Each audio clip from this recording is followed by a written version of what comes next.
अस्सलाम वालेकुम dear students. आज का हमारा टॉपिक है टाइप्स ऑफ वेक्टर्स। पिछले टॉपिक में बेटा हमने वेक्टर के बारे में स्टडी किया, वेक्टर की रिप्रेजेंटेशन को पढ़ा। आज हम ये पढ़ेंगे कि वेक्टर्स की टाइप्स कितनी होती हैं। तो बेटा फर्स्ट टाइप है रिजल्टेंट वेक्टर।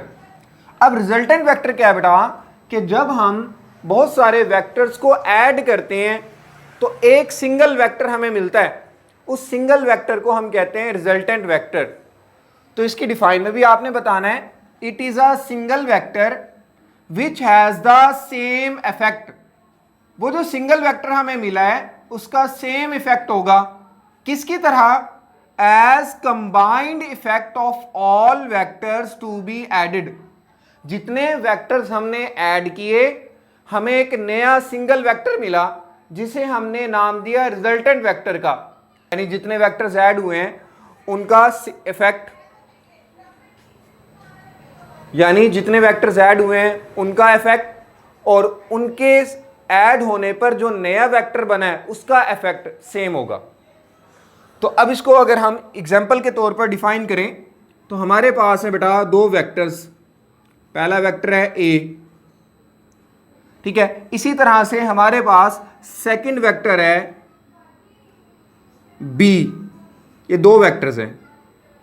इन दो वेक्टर्स को जब हम ऐड करेंगे, ऐड करने पर हमें एक नया वेक्टर मिलेगा, उसी नए वेक्टर को कहते हैं रिजल्टेंट वेक्टर। अब ऐड कैसे किया जाता है? दो वेक्टर्स को ऐड करने के लिए बेटा हम यूज करते हैं हेड टू टेल रूल। अब हेड टू टेल रूल के जरिए हम इनको कैसे ऐड करेंगे? तो बेटा आपने पहले फर्स्ट वेक्टर को ड्रॉ करना है, यानी कि वेक्टर ए को। फिर आपने क्या करना है, वेक्टर ए का जो हेड है, जो आगे वाला हिस्सा है, उसके साथ वेक्टर बी की टेल को मिलाना है। ये वेक्टर बी की टेल है और ये वेक्टर बी का हेड है। यानी आपने वेक्टर बी की टेल को वेक्टर ए के हेड के साथ मिलाना है। अब ये दरमियान में जो स्पेस होगी यहां पर आप एक नया वेक्टर बनाएंगे।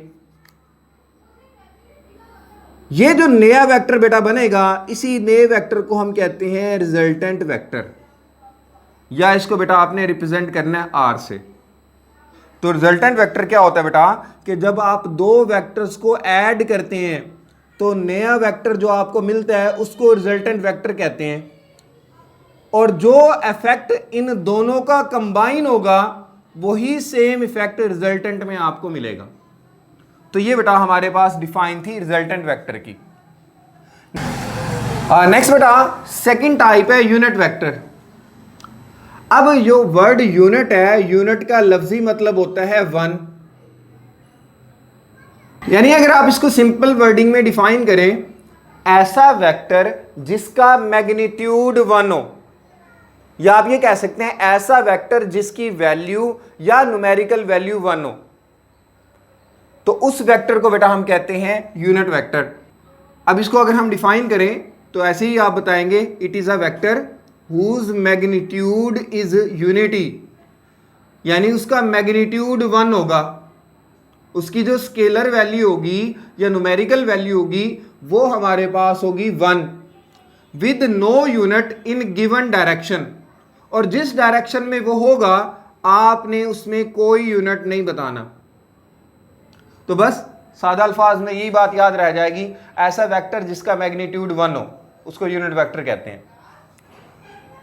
अब इसका काम क्या होता है? It is used to describe direction of vector. इसका काम यह होता है कि इसके जरिए हम किसी भी वेक्टर की डायरेक्शन को बताते हैं। और इसको रिप्रेजेंट कैसे करते हैं? It is represented by letter with a cap और हैट ऑन इट।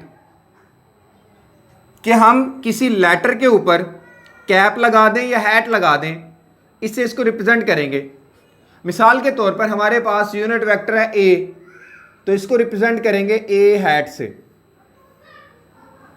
और इसका फॉर्मूला हमारे पास क्या बनेगा? Unit vector A equal to vector A divided by magnitude of vector A.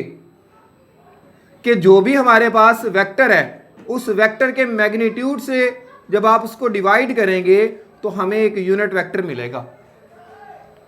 Next इसमें आपने ये बताना है कि जैसे हमारे पास वेक्टर ए है,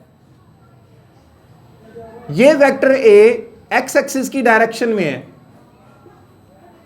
तो इस वेक्टर ए को रिप्रेजेंट करने के लिए जो हम यूनिट वेक्टर यहां पर राइट करेंगे वो होगा आई या आई हैट। तो आई यूनिट वेक्टर बेटा डायरेक्शन बताता है किसी भी वेक्टर की एक्स एक्सिस में। इसी तरह से यूनिट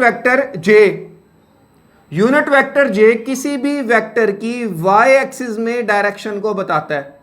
यानी कोई वेक्टर अगर वाई एक्सिस में होगा तो उसकी डायरेक्शन बताने के लिए हम जे हैट को यूज करेंगे। और इसी तरह से अगर कोई वेक्टर जेड एक्सिस की डायरेक्शन में है तो उसको रिप्रेजेंट करने के लिए हम यूनिट वेक्टर यूज करेंगे के। और इसी तरह से किसी वेक्टर की आपने पोजीशन बतानी है, पोजीशन बताने के लिए आप यूनिट वेक्टर यूज करेंगे आर हैट। और अगर कोई वेक्टर किसी सरफेस के परपेंडिकुलर है, परपेंडिकुलर वेक्टर के लिए बेटा हम यूज करेंगे एन हैट। तो ये कुछ बेटा हमारे पास ये example of unit vector. Next third type आती है नेगेटिव वेक्टर। अब नेगेटिव वेक्टर क्या होगा कि हमारे पास एक वेक्टर था ए, ठीक है, वेक्टर ए था, इसकी डायरेक्शन को हमने 180 रिवर्स कर दिया, बिल्कुल रिवर्स कर दिया 180 रिवर्स करने पर ये वेक्टर हमारे पास आ गया नेगेटिव ए। अब ये जो हमें वेक्टर मिला है इस वेक्टर को बेटा हम कहेंगे नेगेटिव वेक्टर। यानी कि ऐसा वेक्टर जिसकी डायरेक्शन आप 180 चेंज कर दें, बिल्कुल रिवर्स कर दें, उस वेक्टर को नेगेटिव वेक्टर कहते हैं। फोर्थ टाइप आती है नल और जीरो वेक्टर।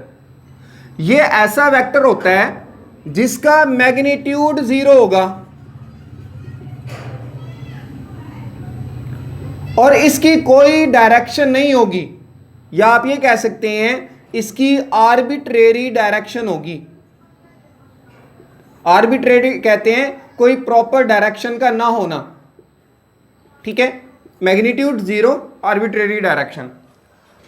अब इसको किस तरह से एक्सप्लेन करेंगे कि हमारे पास एक वेक्टर था पॉजिटिव ए, ठीक है, और उसी वेक्टर को हमने रिवर्स कर दिया 180 डिग्री पर, तो हमें वेक्टर मिला वो नेगेटिव ए। ये दो वेक्टर हमें मिल गए, पॉजिटिव ए और नेगेटिव ए। दोनों वेक्टर्स को आप ऐड कर दें माइनस ए, यानी दोनों को ऐड कर दिया, ये पॉजिटिव ये नेगेटिव, तो इसका जो आंसर बेटा हमें मिलेगा वो होगा जीरो वेक्टर। और जीरो वेक्टर को बेटा हमने इस तरह से रिप्रेजेंट करना है। अब इस वेक्टर का मैग्नीट्यूड जीरो है और इसकी कोई प्रॉपर डायरेक्शन नहीं है, इसको बेटा हम नल वेक्टर भी कहते हैं, इसको जीरो वेक्टर भी कहते हैं। नेक्स्ट बेटा फिफ्थ टाइप आती है इक्वल वेक्टर्स। ऐसे वेक्टर्स जिनका मैग्नीट्यूड और डायरेक्शन सेम हो, सेम मैग्नीट्यूड सेम डायरेक्शन, तो ऐसे वेक्टर को बेटा हम इक्वल वेक्टर कहेंगे। इसको सिंपल एग्जांपल से समझते हैं कि हमारे पास ये बोर्ड मार्कर है, इस पर मैं फोर्स लगा रहा हूं राइट साइड पर, फोर्स की वैल्यू है 5 न्यूटन, ठीक है। इसी तरह से ये दूसरा बोर्ड मार्कर है, इस पर भी मैं फोर्स लगा रहा हूं राइट साइड पर और यहां पर भी फोर्स की वैल्यू है 5 न्यूटन। तो आप देखें दो फोर्सेस हमने लगाई दोनों बोर्ड मार्कर पर, दोनों फोर्सेस की वैल्यू 5 न्यूटन है, दोनों की डायरेक्शन भी राइट साइड पर है, तो यहां मैग्नीट्यूड भी सेम हुआ, डायरेक्शन भी सेम हुई, तो इन दोनों फोर्सेस को बेटा हम कहेंगे इक्वल वेक्टर्स। तो इसी बात को बेटा अगर हम यहां पर रिप्रेजेंट करें कि हमारे पास वेक्टर है एफ राइट साइड पर, इसकी वैल्यू है 5 न्यूटन, और इसी तरह से दूसरा वेक्टर है एफ, उसकी वैल्यू भी है 5 न्यूटन, तो इन दोनों वेक्टर को कहेंगे इक्वल वेक्टर्स। नेक्स्ट आता है बेटा parallel and anti parallel vector. ऐसे वेक्टर्स जो सेम डायरेक्शन में हो, ऐसे वेक्टर्स जो सेम डायरेक्शन में हो, इनको बेटा हम कहते हैं पैरेलल वेक्टर। और ऐसे वेक्टर्स जो अपोजिट डायरेक्शन में हो, इनको बेटा हम कहते हैं एंटी पैरेलल वेक्टर्स। अब मिसाल के तौर पर हमारे पास दो वेक्टर हैं, एक है वेक्टर ए, दूसरा वेक्टर है बी, दोनों सेम डायरेक्शन में हैं, तो इन वेक्टर्स को बेटा हम कहेंगे पैरेलल वेक्टर्स। अच्छा, यहां मैग्नीट्यूड का सेम होना जरूरी नहीं है, डायरेक्शन का सेम होना जरूरी है, लेकिन इक्वल वेक्टर में मैग्नीट्यूड भी सेम होना चाहिए, डायरेक्शन भी सेम होनी चाहिए। अगर मैग्नीट्यूड सेम ना हो और डायरेक्शन सेम हो, ऐसे वेक्टर्स को हम कहते हैं पैरेलल वेक्टर। और दूसरा बेटा एंटी पैरेलल, ऐसे वेक्टर्स जो एक दूसरे के अपोजिट डायरेक्शन में हो। जैसे एक वेक्टर है ए जो राइट साइड पर है, दूसरा वेक्टर है बी जो कि लेफ्ट साइड पर है, दोनों एक दूसरे के अपोजिट डायरेक्शन में है, तो इन दोनों वेक्टर्स को कहेंगे एंटी पैरेलल वेक्टर्स। तो ये था बेटा आज का हमारा टॉपिक, टाइप्स ऑफ वेक्टर्स। अब कल हम टॉपिक स्टार्ट करेंगे rectangular component of a vector. तब तक के लिए बेटा अल्लाह हाफिज।